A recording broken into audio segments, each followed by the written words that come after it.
സമയം രാവിലെ 11:30. അന്ന് അൽവിയാന പോയത് പോലീസ് സ്റ്റേഷനിലേക്കായിരുന്നു. സർ, എനിക്ക് DCP ആൽവിൻ ജോൺ പള്ളിക്കലിനെ ഒന്ന് കാണണമായിരുന്നു. ഓ, അപ്പോയിന്റ്മെന്റ് എടുത്തിട്ടുണ്ടോ? അപ്പോയിൻമെന്റ് ഇല്ല, അതെനിക്ക് അറിയില്ലായിരുന്നു. സർ, അത്യാവശ്യമാണ്, ഒന്ന് കാണാൻ പറ്റുമോ? സാറുണ്ട്, ബട്ട് സാർ ഭയങ്കര ബിസിയാ. ഒരു കാര്യം ചെയ്, ഞാൻ അകത്തൊന്ന് ചോദിക്കട്ടെ. താൻ ഇവിടെ വെയിറ്റ് ചെയ്. അല്പസമയത്തിന് ശേഷം സാറ് തന്നോട് അകത്തേക്ക് ചെല്ലാൻ പറഞ്ഞു. ഓ, താങ്ക് യു സർ. അകത്തേക്ക് വരുന്ന ആളെ കണ്ട് ആൽവി മുഖം ചുളിച്ചുകൊണ്ട് ചോദിച്ചു, അല്ല, ഇത് ആര്? നമ്മുടെ അരിപ്പൊടിയോ? എന്താ മർമ്മം നോക്കി അടിക്കാൻ വേണ്ടിട്ടാണോ രാവിലെ തന്നെ കുറ്റിയും പറിച്ച് ഇങ്ങോട്ട്? അപ്പോഴാണ് കസേരയിട്ട് അവിടെ തന്നെ ഒരു അരികിലിരുന്ന് ഫയലിൽ ശ്രദ്ധ ചെലുത്തിക്കൊണ്ടിരുന്ന ജെയിംസ് മുഖമുയർത്തി അവളെ നോക്കുന്നത്. അവളെ കണ്ടതും അവൻ്റെ കണ്ണുകൾ വിടർന്നു. ഒരു ചെറു പുഞ്ചിരിയോടുകൂടി ഇരുവരെയും നോക്കിക്കൊണ്ട് ജെയിംസ് അവിടെ തന്നെ ഇരുന്നു. സർ, ഞാൻ സാറിനോട് കുറച്ച് കാര്യങ്ങൾ പേഴ്സണലായിട്ട് സംസാരിക്കാൻ വേണ്ടി വന്നതാണ്. പിന്നെ തന്നെ സൗന്ദര്യം കാണാനല്ല തന്നെ അകത്തേക്ക് വിളിച്ചത്. തനിക്ക് എന്താ പറയാനുള്ളതെന്ന് കേൾക്കാനാ. So go ahead. എൻ്റെ പേര് അൽവിയാന ജാസ്മിൻ. പക്ഷേ എൻ്റെ മറ്റൊരു പേര് പറഞ്ഞാൽ സാറിന് കുറച്ചുകൂടി സുപരിചിതയായിരിക്കും ഞാൻ. കാരണം എമ്മു എന്നെ +1 വിളിച്ചുകൊണ്ടിരുന്നത് ജാസ് എന്നായിരുന്നു.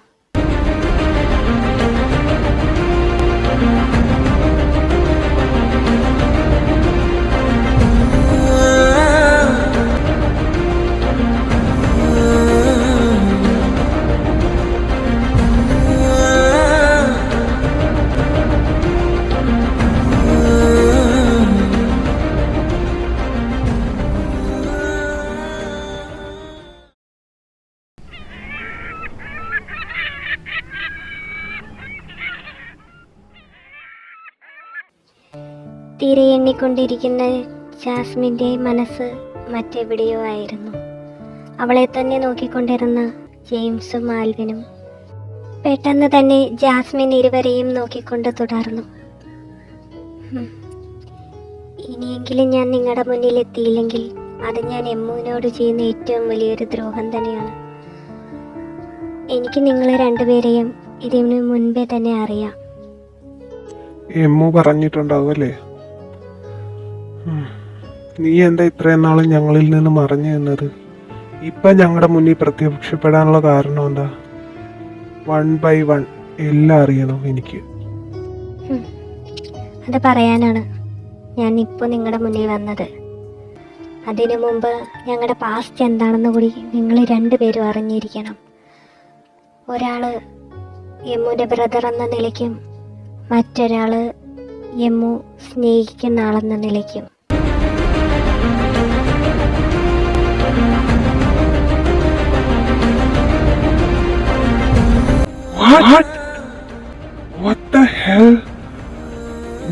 ഞാൻ എമ്മുവിന്റെ ബയോളജിക്കൽ ബ്രദറാണ്.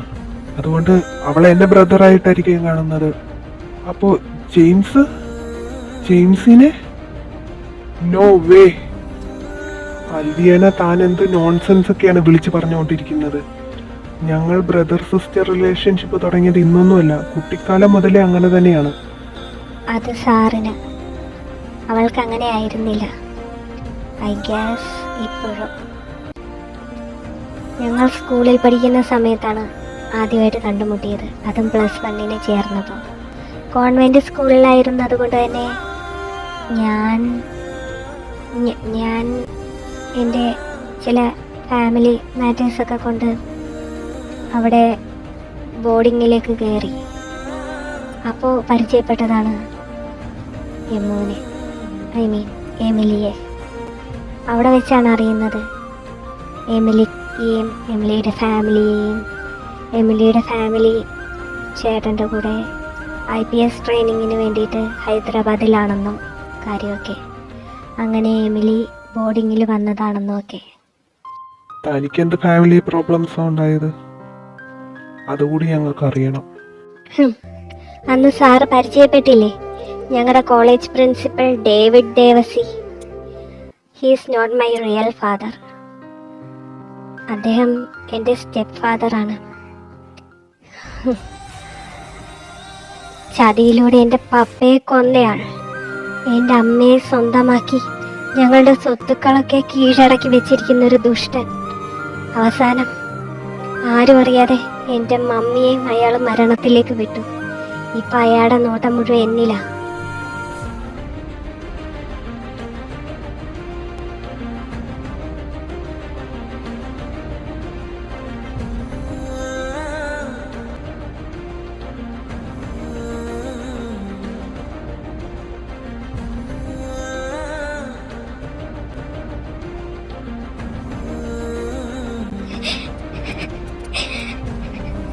എന്തിന്? പപ്പ മരിക്കുന്നതിന് മുമ്പ് സ്വത്തുക്കളെല്ലാം എൻ്റെ പേരിൽ എഴുതി വെച്ചത്. അത് അയാൾക്ക് അറിയില്ലായിരുന്നു. മമ്മിയുടെ പേരിലാണെന്ന് കരുതി അയാൾ ചതിയിലൂടെ എൻ്റെ മമ്മിയെ വിവാഹം കഴിച്ചു. പിന്നീടാണ് അയാൾക്ക് മനസ്സിലായത് മമ്മിയുടെ പേരിലൊന്നും തന്നെ ഇല്ലെന്ന്. തന്ത്രപരമായി എൻ്റെ മമ്മിയെ അയാൾ ഒരു രോഗിയാക്കി മാറ്റി. പിന്നീട് അയാളുടെ മക്കളെന്ന് പറയുന്ന 2 പേര് ഞങ്ങളുടെ വീട്ടിൽ കൊണ്ടുവന്ന് താമസിപ്പിക്കാൻ തുടങ്ങി. ആദ്യമൊക്കെ എനിക്ക് അവരെ ഇഷ്ടമല്ലായിരുന്നു. പിന്നീട് എനിക്ക് മനസ്സിലായി അവർക്ക് ഇയാളുടെ ചതിയിൽ യാതൊരു പങ്കുമില്ലാന്ന്. അങ്ങനെ ഞങ്ങൾ കൂടപ്പിറപ്പങ്ങളെ പോലെയായി. പക്ഷെ അയാളുടെ ഉദ്ദേശം വേറെയായിരുന്നു. എൻ്റെ മമ്മിയെ കൊന്നതിന് ശേഷം എന്നെ സ്വന്തമാക്കുക, അതിലൂടെ എൻ്റെ സ്വത്തുക്കളെല്ലാം തട്ടിയെടുത്ത് അവസാനം എന്നെയും ഈ ലോകത്തു നിന്ന് ഇല്ലാതാക്കുക. അത് ഞാൻ മനസ്സിലാക്കിയതോടെ ഞാൻ നിർബന്ധപൂർവ്വം കോൺവെന്റ് സ്കൂളിലേക്ക് മാറി. അവിടെ ബോർഡിങ്ങിന് പഠിക്കാൻ തുടങ്ങി. അവിടെ വെച്ച യമുനെ ഞാൻ കാണുന്നതും പരിചയപ്പെടുന്നതും ഒക്കെ.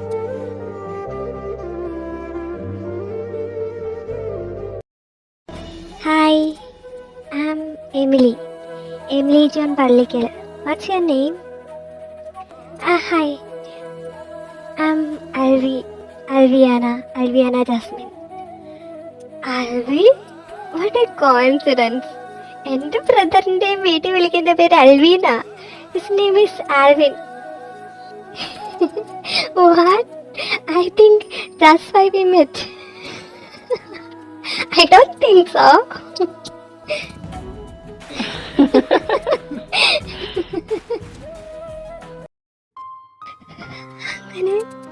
അങ്ങനെ ഞങ്ങൾ വളരെ അടുത്ത സുഹൃത്തുക്കളായി. അവളുടെ ഫാമിലിയെക്കുറിച്ചും അവളെക്കുറിച്ചും അവൾ ഒരുപാട് പറഞ്ഞു. പക്ഷെ എനിക്ക് പറയത്തക്ക എന്ത് ബാക്ക്ഗ്രൗണ്ട് അവളുള്ളത്? അബ്യൂസ് ചെയ്യാൻ ശ്രമിക്കുന്ന ഫാദറിനെ പറ്റി ഞാൻ എങ്ങനെയാണ് അവളോട് പറയുന്നത്? അതുകൊണ്ട് ഞാനും സന്തോഷവതിയാണെന്ന് അവളോട് ഭാവിച്ചു, അല്ല നടിച്ചു.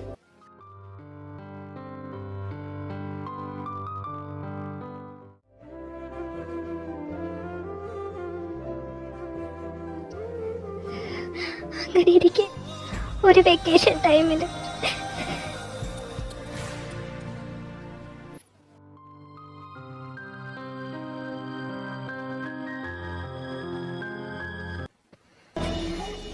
ഹോസ്റ്റൽ റൂമിലേക്ക് കയറി വരുന്ന ആൽവി കാണുന്നത് പാക്ക് ചെയ്തുകൊണ്ടിരിക്കുന്ന യമ്മുവിനെയായിരുന്നു. അല്ല, പാക്കിംഗ് ഒക്കെ കഴിഞ്ഞോ? എപ്പോഴാ നിന്റെ പാരൻസ് നിന്നെ വിളിക്കാൻ വരുന്നത്? അവര് നാളെ ഒരു 10:30 കഴിയുമ്പോൾ വരുമെന്നാ പറഞ്ഞത്. പിന്നെ ഫ്ലൈറ്റ് ടൈം ഡിലേ ആയാലേ കുഴപ്പം വരുള്ളൂ, ടൈം വ്യത്യാസം വരുന്നത്. അല്ല, നീ പോകുന്നില്ലേ? അത് ഇല്ല, ഞാൻ ഈ വട്ടം പോകണ്ടെന്ന് വിചാരിക്കുമോ. ഇവിടെ തന്നെ ആരാ ഒരു ചേഞ്ചൊക്കെ ആഗ്രഹിക്കാത്തത്? വല്ലാത്തൊരു ചേഞ്ചായിപ്പോയി. നീ പോകുന്നില്ലെങ്കിൽ ഞാനും പോകുന്നില്ല. എടീ, നിനക്കത് ഭ്രാന്താണോ? നിന്റെ പപ്പയും മമ്മിയും വിളിക്കാൻ വരുന്നതല്ലേ നാളെ? ഇത് പാക്ക് ചെയ്ത് വെച്ചിട്ട് നീ ഇനി പോകുന്നില്ലാന്നോ? പിന്നെ നിന്നെ തനിച്ചാക്കി ഞാൻ ഇവിടുന്ന് പോവാനോ? ഇംപോസിബിൾ. നീ പോവെങ്കിൽ മാത്രമേ ഞാനും പോകുന്നുള്ളൂ. എടാ, നിനക്ക് പറഞ്ഞാൽ മനസ്സിലാവില്ല. നീ പോവും, ഞാൻ പൊയ്ക്കോളാം. പിന്നെ നിന്നെയാ ഞാൻ വിശ്വസിക്കാൻ പോകുന്നത്. കുടിച്ച വെള്ളത്തിൽ വിശ്വസിക്കില്ല മോളെ.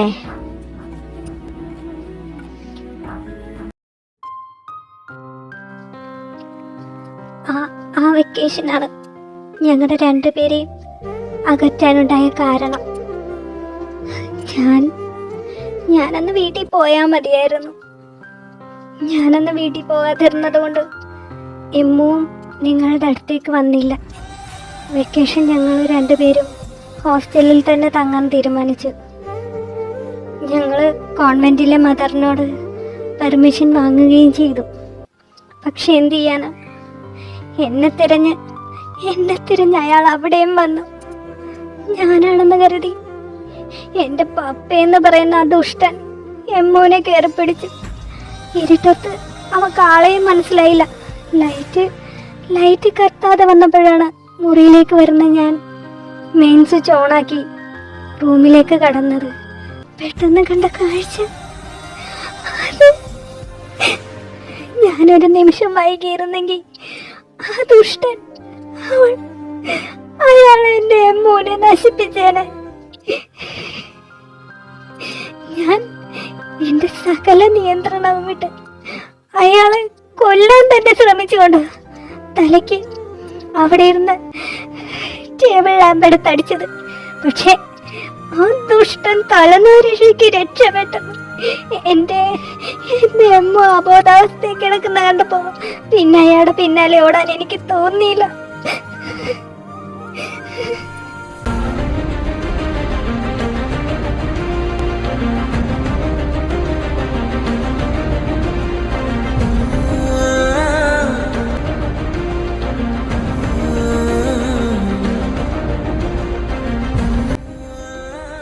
എന്നിട്ട് അപ്പോ നീയാണോ എമ്മുവിനെ ഹോസ്പിറ്റലിൽ എത്തിച്ചത്?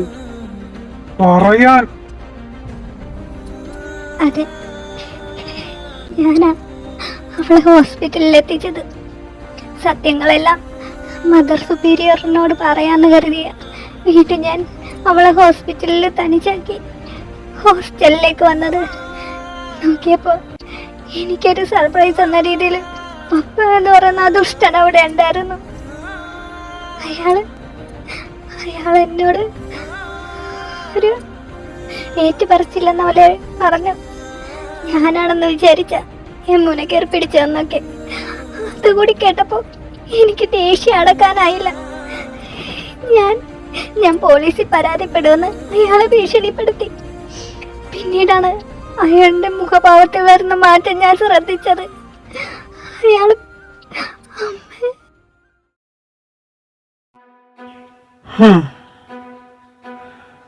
അത്രയ്ക്ക് ധൈര്യം ഉണ്ടോടി നിനക്ക്? എങ്കി ശവം പോലെ കിടക്കുന്ന നിന്റെ തള്ളയെ ഞാനങ്ങ് കൊന്നുകളഞ്ഞാലോ? നിനക്ക് നിന്റെ കൂട്ടുകാരിയാണോ അതോ നിന്റെ തള്ളയാണോ വലുതെന്ന് ഇപ്പൊ തീരുമാനിക്കണം. എന്താണ് ഞാൻ തീരുമാനിക്കേണ്ടത്? എന്റെ അമ്മയെ താൻ കൊല്ലുമെന്നാണോ? താൻ കൊല്ല ചെയ്തില്ലയോടോ ആ പാവത്തിനെ. ഇനി ഇതിൽ കൂടുതൽ എന്ത് ചെയ്യാനാ? എന്നാലും ഇതിന് ഞാൻ പിന്മാറില്ല. എമ്മൂനെ കൊണ്ട് തന്നെ പോലീസ് സ്റ്റേഷനിൽ ഞാൻ പരാതി കൊടുപ്പിക്കും. തന്നെ ഞാൻ ജയിലിൽ കയറ്റും. താൻ ഈ ചെയ്തതിനൊക്കെ അനുഭവിക്കാൻ കിടക്കുന്നതേ ഉള്ളൂ.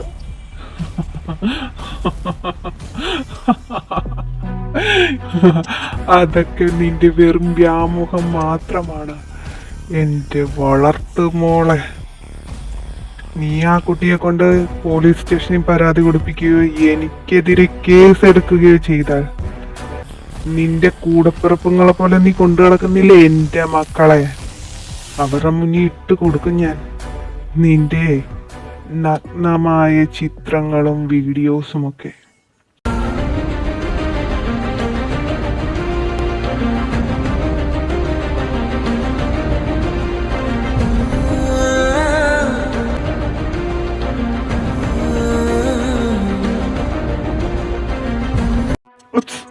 പേടിക്കണ്ട, അതൊന്നും ഒറിജിനൽ അല്ല.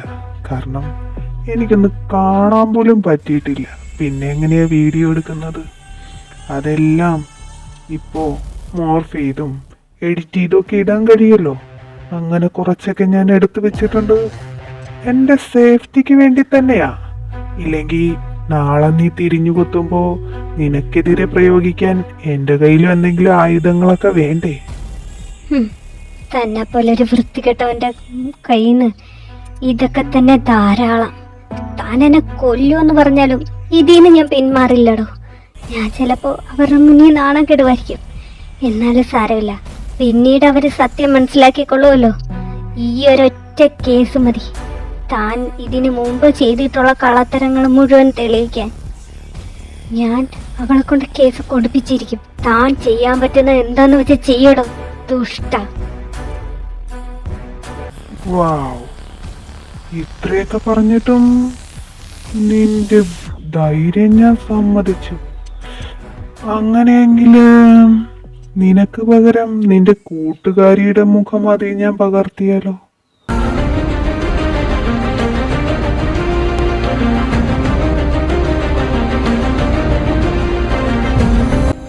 ആ നഗ്നമായ ചിത്രം നിന്റെ കൂട്ടുകാരിയുടേതായാലോ?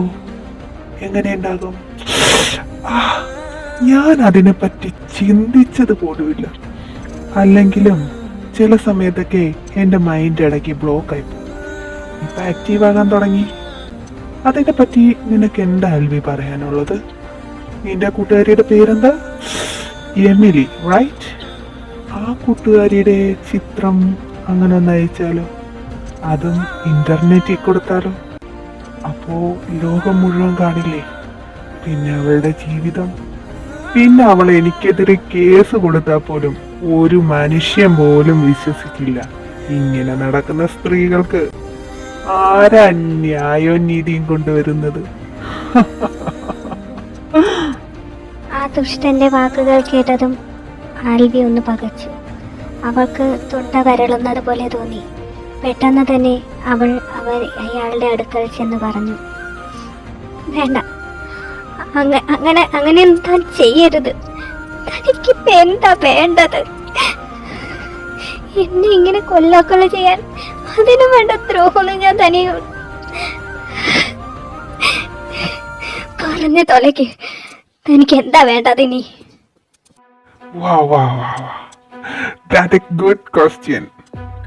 എനിക്ക് ഒരുപാട് കാര്യങ്ങൾ വേണം. പക്ഷെ തൽക്കാലം ഇപ്പോ നീ എൻ്റെ കൂടെ വരണം. ആ ഹോസ്റ്റലിൽ നീ ഉണ്ടായിട്ടുമില്ല, ഇങ്ങനെ ഒരു ഇൻസിഡന്റ് നടന്നിട്ടുമില്ല. ആ കുട്ടി ഹോസ്പിറ്റലിലാണെന്നല്ലേ പറഞ്ഞത്? അതിനെ അതിന്റെ പാരൻസ് തന്നെ കണ്ടുപിടിച്ചോളും. നീ ഇനി അത് ചെയ്യാൻ പോകണ്ട. നിനക്കിനി ഇങ്ങനെ ഒരു ഫ്രണ്ട് ഇല്ലാന്ന് വിചാരിച്ച് ജീവിച്ചാൽ മതി. ഇപ്പൊ നമുക്ക് വീട്ടിലേക്ക് പോകാം. വേഗം ഗെറ്റ് റെഡി.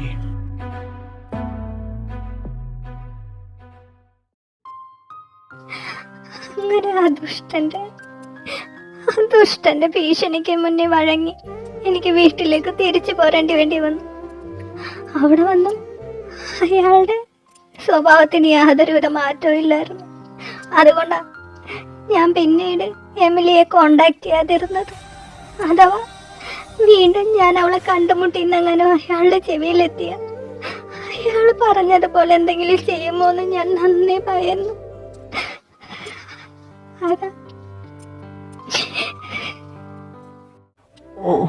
ഓക്കെ, കരയണ്ട, റിലാക്സ്. എമിലി സേഫാണ്. താൻ പിന്നെ ഇപ്പോൾ ഞങ്ങളുടെ അടുത്ത് വരാൻ കാരണം എന്താ? ഇത്രയും നാളും വരാതിരുന്നതിന്റെ റീസൺ താൻ പറഞ്ഞു. പക്ഷേ ഇപ്പൊ വരാനുണ്ടായ റീസൺ താൻ പറഞ്ഞില്ല. അത് ഏതാനും ചില മാസങ്ങൾക്ക് മുമ്പ് ടൗണിൽ വെച്ച് ഞാൻ എമിലിയെ കാണുകയുണ്ടായി. അവൾ പഴയതുപോലെയല്ല, വളരെ വിചിത്രമായിട്ട് പെരുമാറുന്നത് പോലെ എനിക്ക് ഫീൽ ചെയ്തു.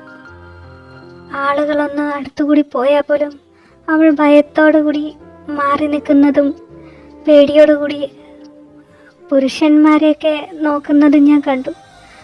അതിൽ നിന്ന് തന്നെ എനിക്ക് മനസ്സിലാക്കാൻ പറ്റി അവൾ ആ പഴയ ഡ്രോമയിൽ നിന്നും മാറിയിട്ടില്ല എന്ന്. അതുകൊണ്ടാണ് ഞാനായിട്ട് തന്നെ അൽവി സാറിനെ കാണാൻ തീരുമാനിച്ചത്. പക്ഷേ ഡയറക്റ്റ് സാറിൻ്റെ അടുത്ത് ഞാൻ വന്നാൽ അതെൻ്റെ പപ്പ അറിയും. അതറിഞ്ഞാൽ പിന്നെ പപ്പ വീണ്ടും പഴയ കാര്യങ്ങളൊക്കെ, പിന്നെ ആ ഫോട്ടോസും വീഡിയോസും ഒക്കെ ക്രിയേറ്റ് ചെയ്യാൻ പപ്പയ്ക്ക് ബുദ്ധിമുട്ടുമില്ല. അതറിയരുതെന്ന് കരുതിയാണ് ഞാൻ അന്ന് ആ അരിപ്പൊടി വിഷയം ഉണ്ടാക്കി സാറിൻ്റെ മുന്നിലെത്തിയത്. മുന്നിൽ വന്നപ്പോഴറിയുന്നത് സാറ് ഭയങ്കര ദേഷ്യക്കാരനാണെന്നൊക്കെ. അപ്പോൾ പിന്നെ എങ്ങനെയാ അത് പറയാന്ന് വെച്ച് ഞാൻ ഭയന്ന് പറയാതിരുന്നത്. പിന്നീട് സാറിനോട് സൗകര്യം കിട്ടുന്ന പോലെ പറയാന്ന് വെച്ചു. അപ്പോഴേക്കും പപ്പ എല്ലാം കണ്ടുപിടിച്ചെന്ന് എനിക്ക് മനസ്സിലായി. ഇനിയും വെച്ച് താമസിപ്പിച്ച അത് ചിലപ്പോൾ എമിലിയുടെ ലൈഫിനെ ബാധിക്കുമെന്ന് താൻ വിചാരിച്ചു കാണുമല്ലേ? എന്തായാലും തനിക്ക് ഇപ്പോൾ ഒന്ന് പറയാൻ തോന്നിയത് വളരെ നന്നായി. എൻ്റെ പെങ്ങൾക്ക് വേണ്ടി താൻ ഇത്രയും ചെയ്യുമ്പോൾ തനിക്ക് വേണ്ടി എന്തെങ്കിലും ഞാൻ ചെയ്യണ്ടേ? അതുകൊണ്ട് ധൈര്യമായിട്ട് വീട്ടിലേക്ക് പോകൂ. ഇനി തൻ്റെ രോമത്തിൽ പോലും തൊടാനുള്ള ധൈര്യം അവൻ കാണിക്കില്ല. എനിക്കിതൊന്നും അറിയില്ലായിരുന്നു. ഇതറിഞ്ഞിരുന്നെങ്കിൽ അങ്ങേരെ ഇന്നലെ കണ്ടുമുട്ടിയപ്പോഴേ ഒരു ഡോസ് ഞാൻ കൊടുത്തേനെ. സാരയില്ല, ഇനി ടൈമുണ്ടല്ലോ. അൽവി സമാധാനമായിട്ട് വീട്ടിൽ പോക്കോ. ഇനി തനിക്ക് കൂട്ടായിട്ട് ഞങ്ങൾ രണ്ടുപേരും ഉണ്ടാവും. ശരി സാർ, ഞാനെങ്കിൽ പോവാ. ഒരുപാട് വൈകിയ പിന്നീട് വരുന്ന ക്വസ്റ്റ്യൻസിനൊക്കെ വീട്ടിൽ ഞാൻ മറുപടി കൊടുക്കേണ്ടി വരും. കള്ളം പറഞ്ഞ് മടുത്തു. അനിയനെയും പോലെ കാണുന്നവർ സ്വന്തം അല്ലെന്ന് അറിഞ്ഞിട്ട് ഞാൻ സ്വന്തം പോലെ സ്നേഹിക്കുന്നത് അവരുടെ മനസ്സിൻ്റെ നന്മ കൊണ്ടാണ്. അവരോട് ഞാൻ ചെയ്യുന്നത് വളരെ വലിയ തെറ്റ് തന്നെ. ഒരുപാട് നുണയും ഒരുപാട് അഭിനയം ഞാൻ അവരുടെ മുന്നിൽ നടത്തുന്നുണ്ട്. ഇനി വയ്യ. അതുകൊണ്ട് ഇനി കാണാം എപ്പോഴെങ്കിലും. പിന്നെ എനിക്ക് എമിലിയെ ഒന്ന് കാണാൻ ആഗ്രഹമുണ്ടായിരുന്നു. ഇഫ് യു ഡോണ്ട് മൈൻഡ്, എനിക്കതിനൊരു സൗകര്യം ഒരുക്കി തരാമോ? തീർച്ചയായിട്ടും ഒരുക്കി തരാം. പക്ഷെ ഇപ്പോഴല്ല. അതിനുള്ള സമയവും സന്ദർഭവും ഒക്കെ ഞങ്ങൾ തന്നെ വിളിച്ചറിയിച്ചോളാം. ഇപ്പം താൻ സേഫായിട്ട് വീട്ടിലെത്താൻ നോക്ക്. ഇത്രയും വലിയൊരു ഇൻഫർമേഷൻ തന്നതിൽ താങ്ക്സ്. പുറംതിരിഞ്ഞു പോകുന്ന അൽവിയാനെ നോക്കിക്കൊണ്ടിരുന്ന ഇരുവരും പെട്ടെന്ന് തന്നെ മുഖാമുഖം നോക്കുന്നു.